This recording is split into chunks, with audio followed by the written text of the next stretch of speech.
Today we'll be diving into the myth that says that focal length affects image compression, photography compression. You know, when you shoot with a super telephoto lens, you always get this compressed shot. Well, actually, I'm gonna tell you that focal length has absolutely nothing to do with it. Let's go.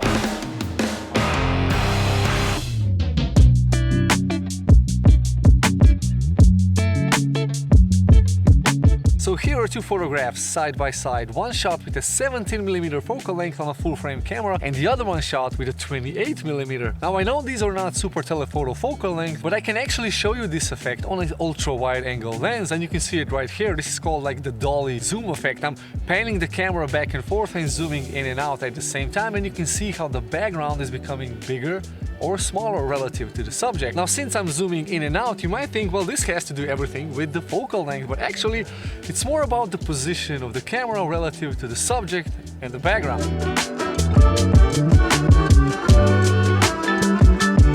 Now just by changing the position of the camera, I'm changing the way the image looks. It's like looking from a different perspective, literally. We all understand what looking from a different perspective means, but do we really understand that? So this is what we need to explore in order to find the limit as to how big can you make the background relative to the subject. Now the further you move away, the more you zoom in, the bigger the background is going to be. But how big can you actually make it? Well, for that we need to understand a little bit about perspective. Well, as an example, I'm going to draw a cube. Actually, I'm going to draw 3 cubes. The first one is going to appear as if I'm really close to the cube, the second one is going to be something in between, and the third one is really going to give the effect like you're really far away. And you can see here on the first image that the cube is really deformed. I mean, nothing on the cube is actually parallel. Now we all know that a cube is made out of 6 squares perpendicular to each other, so all the lines should be kind of parallel, but when you hold the cube in your hand, it doesn't really look parallel, it looks really deformed, and the closer you look at it, the more deformed it's going to be. Now imagine looking at a cube from a very far away. I mean, I'm talking like an infinite amount of distance between you and the cube, and then you zoom in an infinite amount. Now this is kind of getting into that abstract mathematical,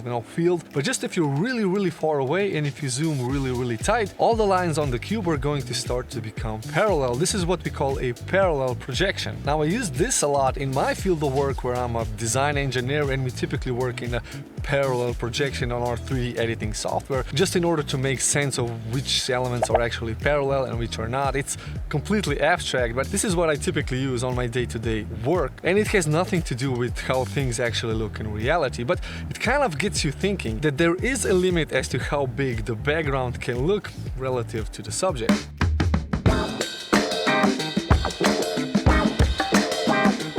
So now if everything becomes parallel the further away it is, well, that means that you lose the sense of size the further the elements are. Like with the cube. If the cube is really close to me, I can determine the size of the cube, but if it's really far away, it's kind of hard to say how big it is. Am I confusing you already? Well, actually this is going to bring us to the limit as to how big you can make the background relative to the subject, and for this we need a thought experiment. Imagine that you're taking a photograph of a person from head to toe. Now you're using a lens which allows you to capture this person in full view, and there is a mountain on the back.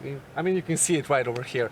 This is a really weird example, but just try to picture it in your head. If you're standing really close to that person and you're zoomed out, then you have the full person in view, and the mountain in the back looks really small. Now we all know that the mountain is actually quite bigger. I mean, the person might be like 2 meters tall, maybe if he's a basketball player, and the mountain could be, I don't know, 2,000 meters tall. But because it's so far away, it appears very small, because also the camera is really close to the subject. Now try to imagine that you've moved really far away from the subject and you were zooming in so that the subject, the head and the toe would just nudge the frame at the top and in the bottom. The further away you would move, the bigger the background is going to be. So that teeny tiny mountain in the back is going to become bigger and bigger. Now if you move an infinite amount away and you zoom in an infinite amount, there's a siren. Then all sense of scale would go away, because all the lines from the perspective would start to become parallel and everything would start to look the way as it actually is. So how big would that mountain be in the end? Well, actually, if the person would be 2 meters tall, you would only see the bottom 2 meters of the mountain, because you would make it this big. So that's how much you can actually increase the background relative to the subject. But you would have to stand really far away and you would have to zoom like all the way in, infinitely.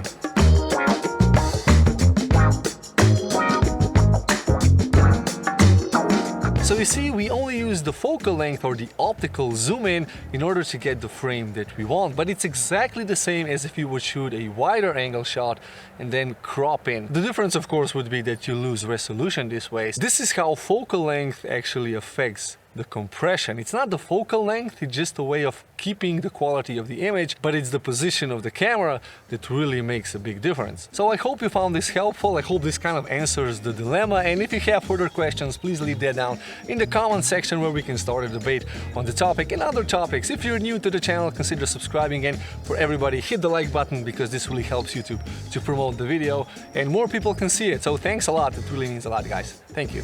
Bye bye.